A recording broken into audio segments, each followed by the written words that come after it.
8 krok transformácie. Čo musíš urobiť, aby si začal túto cestu?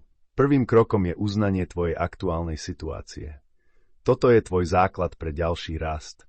Od tohto momentu je potrebné začať si viesť osobný denník, do ktorého si budeš zapisovať svoje úspechy a uvedomenia súvisiace s touto cestou. Čo znamená uznať svoju aktuálnu situáciu? V tomto kroku je potrebné jasne opísať všetko, čo máš v živote a čo by si chcel zmeniť. Ak ťa neuspokojujú financie, napíš zarábam málo. Ak nie si spokojný so svojím zdravím, napíš som unavený z toho, že ochoriem každé 3 mesiace, alebo mám takéto ochorenie. Ak máš zlozvyky, zapíš si ich a uveď, prečo ich nedokážeš odstrániť.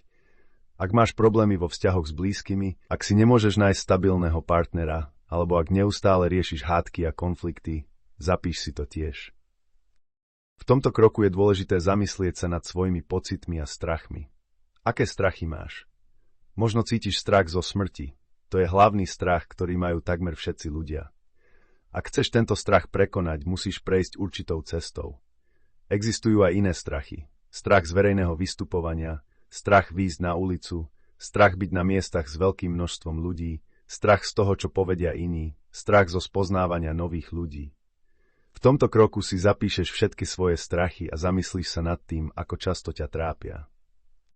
Okrem toho si zapíšeš všetky emocionálne traumy, na ktoré si spomínaš. Nespravodlivosť, šikanu v škole, sklamania v detstve, situácie, keď ťa niekto silný kritizoval a ty si to zapamätal.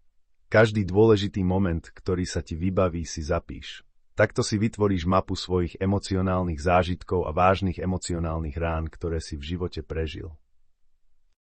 Na základe svojich traumatických skúseností a strachov, ktoré si opísal v predchádzajúcich krokoch, začni odhaľovať škodlivé programy a presvedčenia, ktoré v tebe vznikli.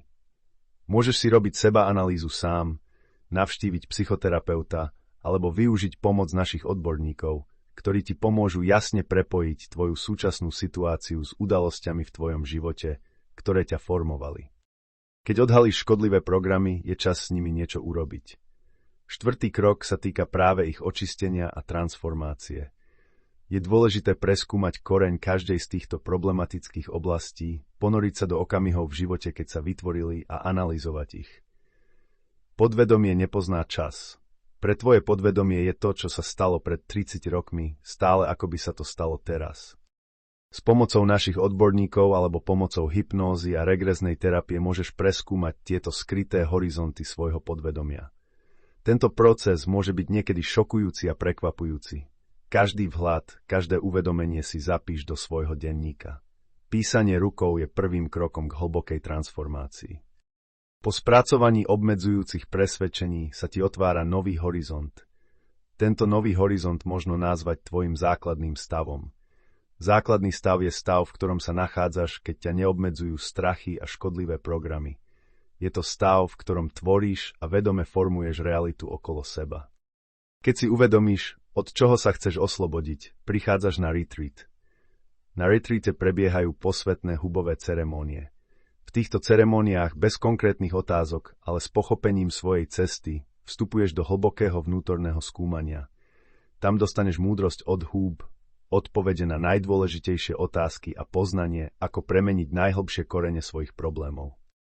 Počas retreatu si vedieš denník, zapisuješ svoje postrehy a vytyčuješ si ďalšiu cestu. Chápeš, aké aspekty ťa blokovali, aké škodlivé stratégie správania si osvojil a ako ich môžeš zmeniť. Po absolvovaní retreatu dostaneš ročný prístup do uzavretého klubu Mycospirit, kde si účastníci vymieňajú skúsenosti a pomáhajú si s integráciou poznatkov. Môžeš tiež komunikovať so svojím sprievodcom, ktorý ti pomôže adaptovať získané uvedomenia do reálneho života. Táto 8-stupňová metóda ti pomôže transformovať sa na človeka, akým si vždy chcel byť. Počas tejto cesty sa udejú hlboké zmeny v tebe aj okolo teba. Spoznáš, kto je ti skutočne blízky, kto k tebe pristupuje úprimne a kto má skryté úmysly. Uvedomíš si, prečo máš určité bloky, prečo sa bojíš vystupovať na verejnosti a ako tieto obmedzenia vznikli. Všetky tieto poznania ti pomôžu pochopiť, odkiaľ pochádzajú tvoje vrodené alebo získané choroby. Čakáme ťa na tejto fascinujúcej ceste, ktorú sme pripravení s tebou prejsť až k požadovanému výsledku. Ak chceš vedieť viac, klikni na tlačidlo prihlásiť sa na konzultáciu a možno sa uvidíme osobne.